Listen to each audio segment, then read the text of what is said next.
Hello friends, आज मैं आपके साथ इकोनॉमिक्स का एक और टॉपिक लेके आया हूँ और टॉपिक का नाम है कॉजेज ऑफ इन्फ्लेशन। चैप्टर का नाम है इन्फ्लेशन और इस चैप्टर के सारे लिंक्स आपको इस वीडियो के डिस्क्रिप्शन में मिल जाएंगे।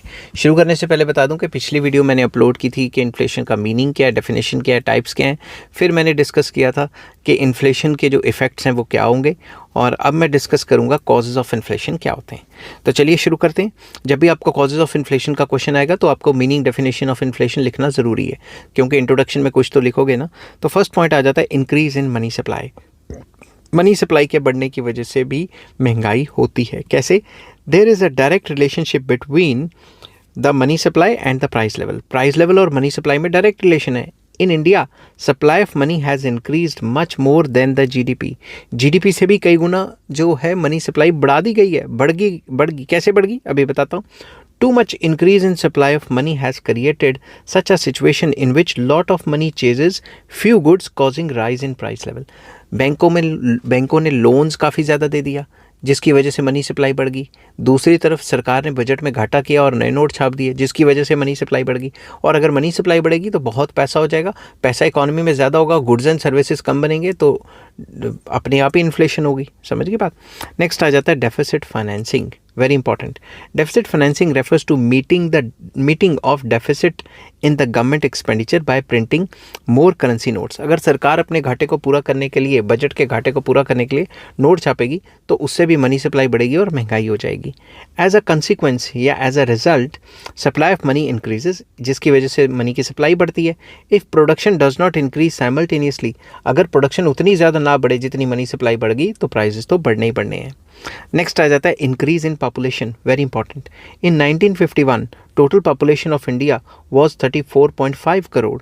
इन year 2011 it increase to 1 crore and it continue to increase till date. तो लगातार प्राइस बढ़ते जा रहे हैं। ठीक है, प्राइजेस कह रहा हूँ, पॉपुलेशन बढ़ती जा रही है। अब पॉपुलेशन ज़्यादा होगी तो डिमांड ज़्यादा होगी, और डिमांड ज़्यादा होगी तो प्राइजेस ज़्यादा होंगे। समझ की बात।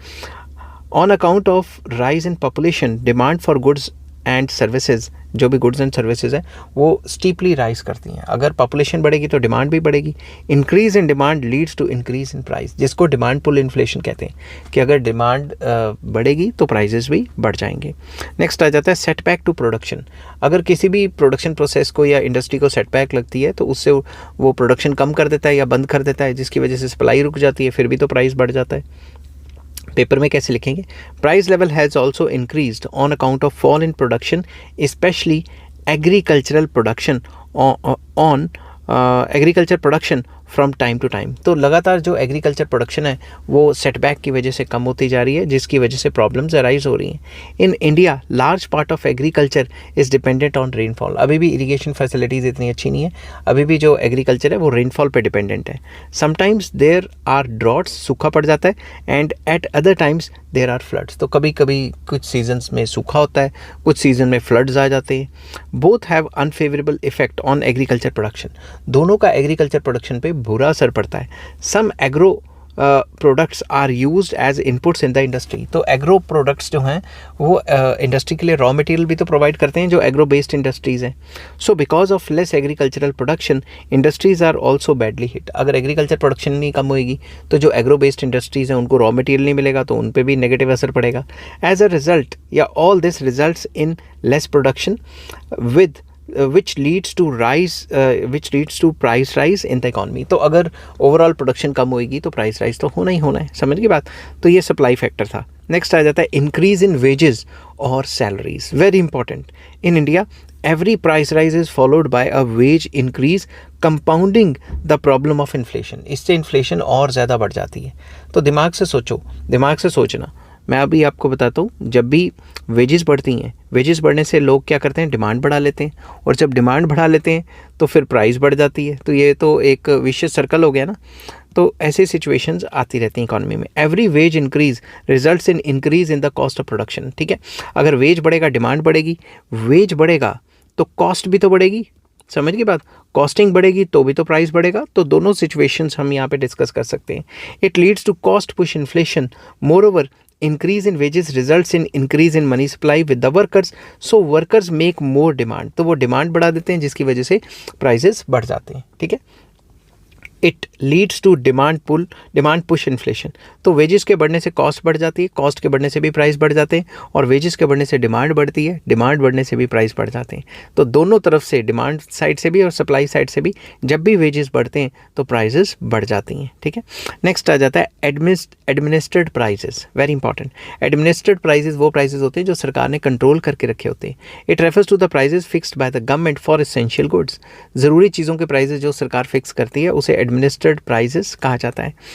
Price level in the country has also increased on account of the frequent hike in the administered price like railway freight, coal, petrol, diesel, natural gas, electricity rates and goods produced by the public sector industries. तो सरकार लगातार ये जो administered prizes हैं, जो various essential goods हैं like जो petrol, diesel और नेचुरल गैस या इलेक्ट्रिसिटी के रेट, ये लगातार बढ़ाती रहती है, जिसकी वजह से प्रॉब्लम्स फेस होती हैं, जिसकी वजह से जो है और महंगाई हो जाती है, क्योंकि एडमिनिस्ट्रेड प्राइस बढ़ेंगे तो ओवरऑल प्राइसेस बढ़ने शुरू हो जाएंगे।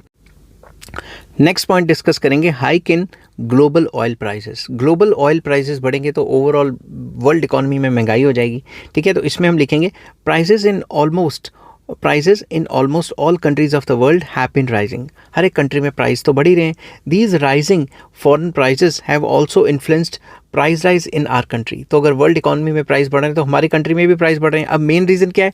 Since 1980 crude oil prices have increase many fold. Crude oil के प्राइसेस कई गुना बढ़ गए हैं। Prices of almost all raw materials imported from abroad have gone up very high। तो अगर लगातार क्रूड ऑयल बढ़ता रहेगा, ऑयल प्राइसेस बढ़ते रहेंगे, तो ऑलमोस्ट ऑल जो सेक्टर्स हैं जिसमें जो फ्यूल का इस्तेमाल होता है, पेट्रोल डीजल का इस्तेमाल होता है या पेट्रोलियम प्रोडक्ट्स का इस्तेमाल होता है, सब में प्राइस राइज होगा। इसकी रीजंस है गल्फ वॉर होगी, लीबिया क्राइसिस, ईरान क्राइसिस, ये सारे के सारे वजह हैं कि क्रूड ऑयल के प्राइसेस बढ़ जाते हैं। तो जब भी ये अरब कंट्रीज़ जो हैं ये जंग में कहीं ना कहीं इन्वॉल्व हो जाती हैं या कोई अनसर्टेनिटी आ जाती है तो क्रूड ऑयल के प्राइसेस शूट अप कर जाते हैं। ठीक है, नेक्स्ट आ जाता है indirect taxes, very important. Prices in India also rise on account of rise in indirect taxes like GST, excise duty, custom duty. तो प्रोड्यूसर के ऊपर सरकार ये चीज़ें लगाती है, प्रोड्यूसर प्राइस में ऐड करके हमारे से निकलवा लेता है। तो इनडायरेक्ट टैक्सेस भी एक मेन वजह है प्राइसेस के राइज होने का। नेक्स्ट आ जाता है unfavourable terms of trade, very important. Terms of trade refers to the number of units imported that can be obtained in exchange of 1 unit of export. एक यूनिट ऑफ एक्सपोर्ट को करने के लिए हमने कितने इंपोर्ट किए, उसे टर्म्स ऑफ ट्रेड कहते हैं। टर्म्स ऑफ ट्रेड को और ज़्यादा डिटेल में मैंने फुल चैप्टर में एक्सप्लेन किया हुआ है इंटरनेशनल इकोनॉमिक्स की प्लेलिस्ट के अंदर। उसमें मैंने बताया टर्म्स ऑफ ट्रेड क्या होते हैं, टाइप्स क्या होते हैं, कौन कौन से फैक्टर्स हैं जो टर्म्स ऑफ ट्रेड को असर डालते हैं। If 1 unit of export gets less than 1 unit of import in exchange, it is a situation of adverse terms of trade। अगर हम 1 यूनिट एक्सपोर्ट करते हैं और उसके बदले 1 से कम यूनिट इंपोर्ट कर पाते हैं तो इसका मतलब ये है कि हमारे जो बैलेंस जो टर्म्स ऑफ ट्रेड है वो एडवर्स चल रही हैं। ठीक है, फिर से मैं समझाता हूँ आपको। If 1 unit of export gets less than 1 unit of import, हमने एक्सपोर्ट किया 1 यूनिट, एग्जाम्पल के तौर पे 100 रुपये, ठीक है, और उससे जो पैसे मिले हम उससे जो इंपोर्ट करा रहे हैं वो 1 यूनिट से भी कम है, तो मतलब हमारे बैलेंस ऑफ पेमेंट जो टर्म्स ऑफ ट्रेड है वो ख़राब है। As a result of it less quantum of goods will be available in the market. तो जो हम बाहर बेचते हैं उससे जो पैसा लेके आते हैं, उससे जो हम बाहर ख़रीदने जाते हैं उससे तो बहुत कम गुड्स आ रहे हैं हमारे को, तो उससे हमारी मार्केट में गुड्स की अवेलेबिलिटी कम है। Either the country has to export more units to other countries और it has to be contented with less number of imported units from other countries।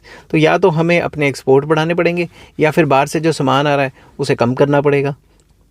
In India terms of trade have been unfavourable. India में terms of trade लगातार unfavourable चल रहे हैं कई decade से। ठीक है, this has led to increase in prices. तो बाहर से जब उतना सामान ही नहीं आ पाएगा तो मार्केट में सप्लाई लिमिटेड रहेगी तो प्राइसेस राइज होंगे ही होंगे।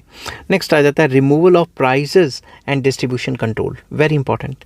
In the initial phase of economic planning the system of price control and distribution was introduced on a wide scale. जब शुरुआत में हमारे देश आज़ाद हुआ, हमारा कंट्री आज़ाद हुआ, तो प्लानिंग जब इकोनॉमिक प्लानिंग के शुरुआती दौर में प्राइस कंट्रोल रखे गए कि इससे ज़्यादा प्राइस नहीं होगा, डिस्ट्रीब्यूशन कंट्रोल्स रखे गए, ठीक है।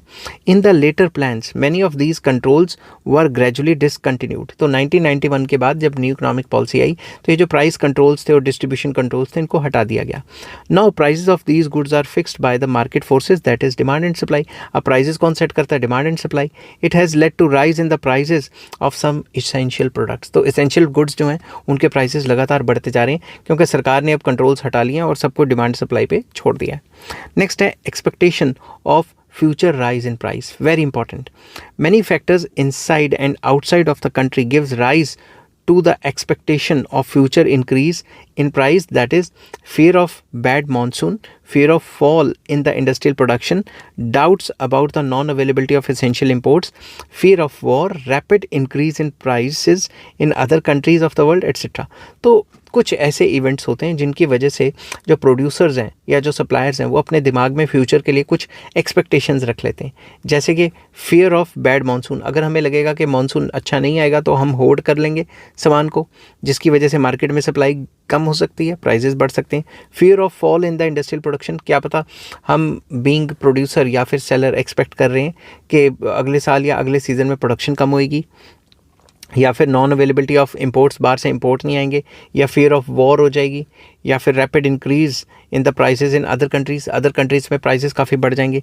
ये सारी एप्रीहेंशंस को देखें, these apprehensions led to hoarding and the rising trend of price is further strengthened and prices continue to rise. तो ये सारी जो सिचुएशंस हैं ये डिमांड करती हैं कि जो सेलर्स हैं और प्रोड्यूसर्स हैं वो ज़्यादा से ज़्यादा होल्ड करेंगे तो मार्केट में सप्लाई और कम हो जाती है, जिसकी वजह से प्राइसेस और ज़्यादा बढ़ जाते हैं। नेक्स्ट है rising income and growth of middle class. Middle class की जैसे से इनकम लगातार बढ़ती जा रही है वैसे वैसे उनकी डिमांड बढ़ती जा रही है। डिमांड बढ़ेगी तो प्राइस अपने आप ही बढ़ेगा। In recent years, India's growth rate of national income and per capita income has been phenomenal. Recent decades से देखा जाए तो इंडिया की जो ग्रोथ रेट है पर कैपिटा इनकम और नेशनल इनकम में वो काफ़ी अच्छी रही है। Rising income and growing middle class has led to significant increase in demand of primary products like dairy products, fruits, vegetables, pulses, edible oils, industrial products etcetera. तो जैसे जैसे मिडिल क्लास की इनकम बढ़ेगी वो खाने पीने पे ज़्यादा खर्च करेंगे और टेक्नोलॉजी पे और गैजेट्स पे ज़्यादा पैसे खर्च करेंगे, पता ही आपको उनकी डिमांड बढ़ेगी। Although the supply of industrial products has increased but there has not been proportionate increase in the supply of primary products which has led to significant rise in the price of food products. तो जैसे जैसे middle class बढ़ रही है उनकी demands भी बढ़ रही हैं, डिमांड बढ़ रही है मगर एग्रीकल्चर गुड्स की प्रोडक्शन इतनी तेज़ी से तो बढ़ नहीं पा रही, तो एग्रीकल्चर गुड्स ही महंगे हो जाएंगे तो सारी की सारी जो इकॉनमी है उसमें महंगाई चली जाएगी। Next, increase in unproductive public expenditure, very important. Government is spending huge amount on non development expenditures like grants, subsidies, defence expenditure, election expenses etcetera. तो सरकार इतना फालतू खर्चा कर रही है इन चीज़ों के ऊपर। All these non productive expenses put a large money in the hands of general public which in turn leads to increase in demand which leads to demand push inflation। तो जब सरकार इतना ज़्यादा फालतू का खर्चा करेगी, लोगों के पास पैसा ज़्यादा आएगा, मनी सप्लाई बढ़ेगी, लोग डिमांड करेंगे तो प्राइसेस भी ऑटोमेटिकली बढ़ेंगे। नेक्स्ट आ जाता है brands led inflation. Large companies promote brands of their products, बड़ी बड़ी कंपनियां अपने प्रोडक्ट्स को प्रमोट करती हैं। They spend heavily on brand promotion के ऊपर भी वो अच्छा खासा पैसा खर्च करती हैं, ठीक है। In turn these companies charge very high prices या huge prices for their premium brands, it leads to increase in prices. तो जब ब्रांडेड सामान इतना महंगा हो जाता है तो उसकी वजह से भी मार्केट में प्राइस राइज हो जाता है। नेक्स्ट है black money, very important. Unaccounted money plays a significant role in aggravating the level of inflation। जिसके पास 2 नंबर का पैसा होता है या ब्लैक मनी होता है, काला पैसा होता है, वो खर्चा करता है कैश में दबादब, ठीक है। तो वो कैश में खर्चे का तो डिमांड बढ़ेगी तो इन्फ्लेशन होगी। We have a parallel economy in our country on account of this black money. ये ब्लैक मनी की वजह से हमारी इकॉनमी में या हर इकॉनमी में, वर्ल्ड इकॉनमी में एक पैरेलल इकॉनमी चल रही होती है जो सिर्फ कैश का लेन देन करती है। So far government has not been able to tackle the problem of black money और पैरेलल इकॉनमी। तो गवर्नमेंट इसको टैकल नहीं कर पाई, कंट्रोल नहीं कर पाई। हमारे कंट्री की नहीं, हर पूरे वर्ल्ड का यही हाल है कि पूरे वर्ल्ड में जितनी भी गवर्नमेंट्स हैं वो ब्लैक मनी को कंट्रोल करना चाहती हैं मगर ब्लैक मनी को कंट्रोल नहीं कर पाती, ठीक है। किसी भी रीज़न की वजह से, political motive, non political motive, कुछ भी हो सकते हैं, ठीक है। Those who possess black money spend it on luxurious and या लग्जरीज के ऊपर खर्च करते हैं या लग्जूरियस आइटम्स खरीदते हैं एंड कॉन्स्पिकुअस कंजम्पशन, फालतू का खर्चा करते हैं, ठीक है, जो ज़रूरी नहीं है. It becomes an important factor of price rise. तो इसकी वजह से भी काफ़ी प्राइस राइज होता है क्योंकि वो कैश में डील करते हैं और मनी सप्लाई काफ़ी बढ़ जाती है जब वो खर्चा करते हैं इकोनॉमी में, जिसकी वजह से जो है मनी सप्लाई के बढ़ने से डिमांड बढ़ जाती है और फिर प्राइसेस बढ़ जाते हैं. तो ब्लैक मनी का होना भी काफ़ी इंपॉर्टेंट फैक्टर है महंगाई के लिए. ठीक है, तो ये सारे के सारे पॉइंट्स थे जिसमें मैंने बताया कि इन्फ्लेशन के कॉजेज़ क्या हैं. ठीक है, नेक्स्ट वीडियो में मैं डिस्कस करूँगा government measures to control inflation. सरकार ने क्या क्या किया इन्फ्लेशन को कंट्रोल करने के लिए. ठीक है, till then take care, bye bye.